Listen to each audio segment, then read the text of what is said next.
প্রিয় দর্শক মণ্ডলী, আসসালামু আলাইকুম। আজকে আমরা মহান নেতা, কিংবদন্তির নেতা নেলসন ম্যান্ডেলার জীবনী নিয়ে আলোচনা করব, যিনি একাধারে একজন শিক্ষাবিদ, একাধারে একজন রাষ্ট্রপতি, একাধারে একজন রাজনীতিবিদ ছিলেন। তার জীবনী আমাদের জানতে হবে যদি আপনি শিক্ষাবিদ হতে চান। আপনি যদি একজন বিখ্যাত রাজনীতিবিদ হতে চান, তাও তার এই জীবনীকে জানতে হবে। আমাদের জীবনের সর্বক্ষেত্রে তার বাণী আমাদের মহান করে তোলে। তাই তার জীবনী নিয়ে কিছু আলোচনা করব। আমরা এই ভিডিওটি কয়েকটি ভাগে ভাগ করব। আজকে তার শৈশবকাল এবং লেখাপড়া নিয়ে একটু আলোচনা করব। তার জন্ম হয়েছিল 18 জুলাই 1918 সালে। খুব মিল, 1918 সাল। স্থানটা ছিল ভাজো, দক্ষিণ আফ্রিকা, এবং তার বাবার নাম ছিল গাডলা হেনরি এবং মায়ের নাম ছিল নসিকানি। তার শিক্ষা জীবন শুরু হয়েছিল কিভাবে? 7 বছর বয়সেই তার শিক্ষা জীবন শুরু হয়েছিল। তার আগে তিনি যেখানে জন্মগ্রহণ করেছিলেন, একটা কুড়ে ঘরে, মাটির ঘরে, যেখানে জৌলুসপূর্ণ জীবন ছিল না, যেখানে তেমন বর্তমান সভ্যতার আলো পৌঁছায়নি, যেখানে তিনি কুড়ে ঘরে থেকেই খালি পায়ে গবাদি পশু চড়িয়েছেন, স্রোতে সাঁতার কেটেছেন, প্রকৃতি দেখেছেন। এইভাবে তার শৈশব জীবন কাটে। 7 বছর বয়স থেকে তার শিক্ষা জীবন শুরু হয়েছিল। তার বাবা যখন মারা যায়, 9 বছর বয়সে তার বাবা মারা গেলেন যখন, তখন তিনি ওই থিম্বো জনগণের যে রয়্যাল নেতা জঙ্গিং থাবার বাসায় তার মা নিয়ে আসলেন এবং তিনি একটা রাজকীয় পরিবেশে মানুষ হতে থাকলেন। বিভিন্ন বই পড়তেন, জিওগ্রাফি, ইতিহাস, বিশেষ করে দক্ষিণ আফ্রিকার যে সাহসী যোদ্ধা ছিল তাদের জীবন কাহিনী পড়েছেন। ছোটোবেলা থেকেই তার এগুলো দখলই ছিল। তারপরে তিনি তার বাবার সাথে বিভিন্ন জায়গায় যেতেন। বাবা তাকে বিভিন্ন জায়গায় তার যেখানে মিটিং থাকতো সেখানে তাকে নিয়ে যেতেন। একদিন বাড়ি ফেরার পথে বাবা তাকে বলল, তুমি কি জানো যে একজন আদর্শ নেতা কে হতে পারে, রিয়েল লিডার কে হতে পারে? তিনি তাকে শিখাইছেন, a real leader is not someone who wants power for himself but someone to serve only to his people. একজন আদর্শ নেতা সেই হবে, এটা খুব আমাদের বর্তমান নেতাদের এটা অবশ্যই জানা উচিত। তিনি যে বললেন যে রিয়েল লিডার সেই হবে যিনি তার পাওয়ারকে এক্সারসাইজ করেন না, শুধু ক্ষমতাকে আঁকড়িয়ে ধরে থাকেন না দিনের পর দিন, বছরের পর বছর, যিনি তার জনগণের সাথে দিনের পর দিন, বছরের পর বছর থাকতে পারেন, তিনি কিন্তু রিয়েল লিডার। তার তার সংঘাতে এরপরে তিনি লেখাপড়া করার জন্যেই বিভিন্ন দক্ষিণ আফ্রিকার বিভিন্ন বিশ্ববিদ্যালয়ে ভর্তি হয়েছিলেন। সাউথ আফ্রিকান ইউনিভার্সিটিতে ভর্তি হয়েছিলেন ল পড়ার জন্য। তার আগে তিনি সাহিত্য নিয়ে ভর্তি হয়েছিলেন, কিন্তু বর্ণবাদ আন্দোলনের সাথে জড়িত থাকার কারণে তাকে সেখান থেকে চলে আসতে হয়েছে। তাকে বিশ্ববিদ্যালয় থেকে তাড়ানো হয়েছে, হ্যাঁ, রিমুভ করে দেওয়া হয়েছে। তিনি অনেক জ্ঞান আহরণ করার পরেও তিনি এডুকেশনকে তিনি অন্যভাবে সংজ্ঞা দিয়েছে যে education is the most powerful weapon which use to change the world and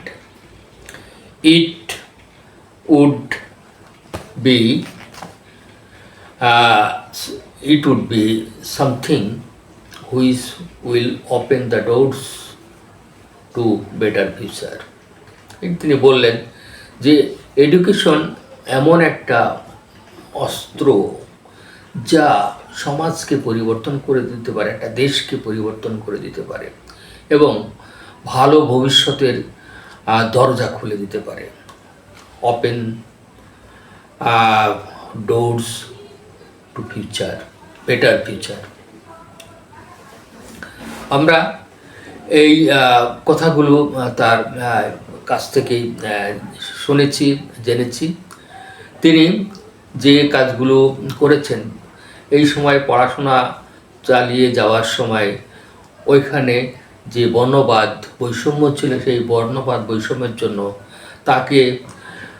তারা ভালো জায়গায় বাস করতে পারতো না, শহরের কোনো একটা গরিব জায়গায় বাস করতে হতো, তাদেরকে ভালো স্কুলে পড়তে দেওয়া হতো না, তাদেরকে ভালো বেতনের চাকরি দেওয়া হতো না।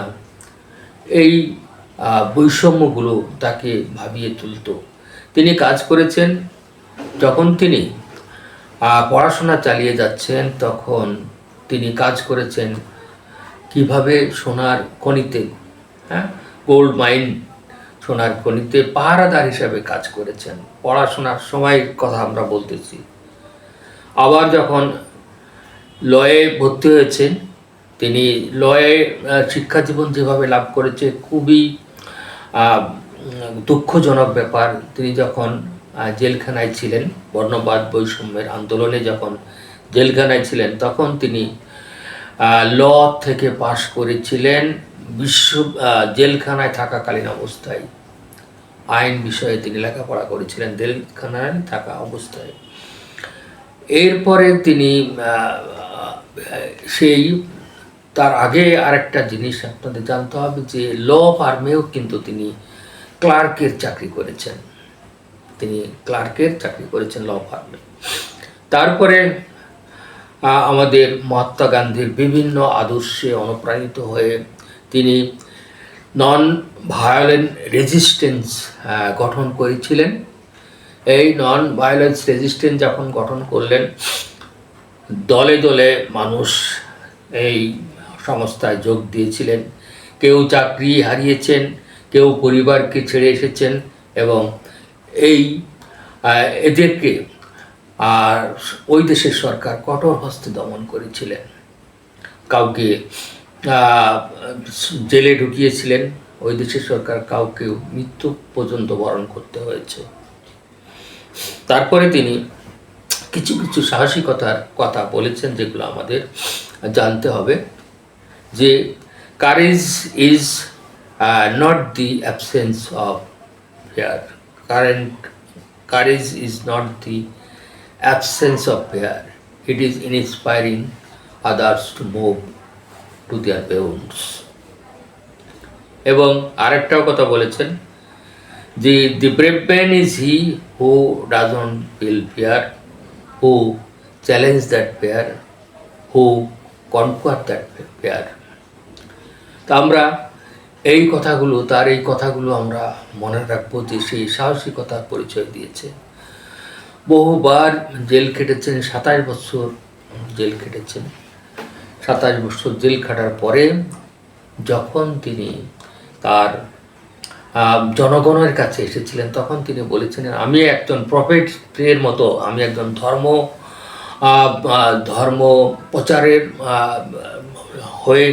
প্রচারক হয়ে আসিনি, আমি আপনাদের একদম হাম্বল সার্ভেন্ট হিসাবে এসেছি। এবং সর্বস্তরের মানুষের সাথে তিনি মিশেছেন।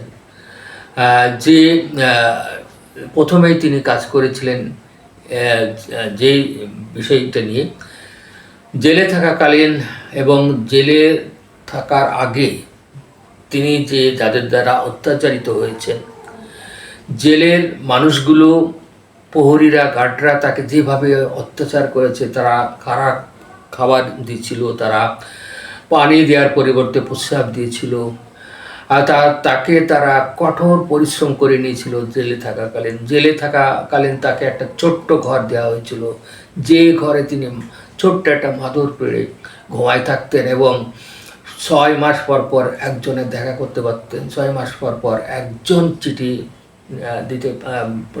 পড়তে পারতেন। তো এইভাবেই তার জেলখানায় তার জীবন কেটে যায় 27 বছর, এবং 27 বছর বয়সেই তিনি তার আইন শাস্ত্র দক্ষতা লাভ করেছিলেন জেলখানা থেকে, এবং পাশও করেছিলেন, স্নাতক ডিগ্রি পাশ করেছিলেন তিনি। এইভাবে তার জীবন চলে যায়।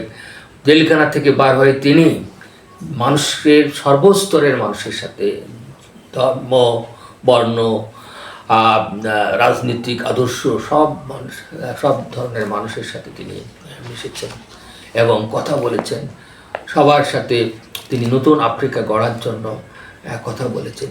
এর মতো যারা তাকে অত্যাচার করেছে, যারা জেলখানায় তাকে খাবার দিত না, প্রস্রাব দিত, কাজ করে নিত, সেই সব মানুষগুলোকে একত্রিত করে তাদের সাথে আলোচনা করেছে নতুন একটা আফ্রিকা গড়ার জন্য। এবং আমাদের আরও একটু জানার কথা যে এইভাবে তিনি তাদের মাঝে অনেক কিছুই দিয়ে গেছে। তিনি একটা কথা বলেছিলেন, আই হ্যাভ ফট against the black domination, I have fought against the white domination, I have cherished the ideal of a democratic and free society in which all persons live together in harmony with their equal opportunities. তিনি কিন্তু এই কথাগুলো বলতেন মানুষকে।